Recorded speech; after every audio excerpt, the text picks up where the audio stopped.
حضرت علی المرتضیٰ کرم اللہ وجہ الکریم کی ایک روایت سناؤں. یہ حدیث حضرت علی المرتضیٰ کرم اللہ وجہ الکریم نے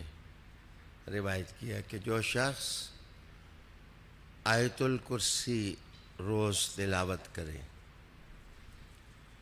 اور جس وقت وہ اپنے آپ کو بستر پر ڈالے تو بستر پر ڈالنے کے بعد وہ آیت الکرسی پڑھ لے تو اس کی آیت الکرسی کی تلاوت کی وجہ سے اللہ اسے اس کے پڑوسیوں کو، اس کے گھر والوں کو، اس کے بچوں کو تمام شروں سے محفوظ کر دیتا ہے. اس لیے محفوظ کر دیتا ہے کہ رب اس کو کہتا ہے تو سو جا، تو تھک بھی جاتا ہے، اک بھی جاتا ہے، لیکن تیرا خدا اس کو تو نسے نہ آئے نہ نوم آئے، آج تیری حفاظت میں کروں گا.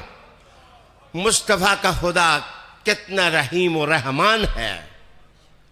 کہ وہ اپنے بندوں کی کتنی حفاظت کرتا ہے.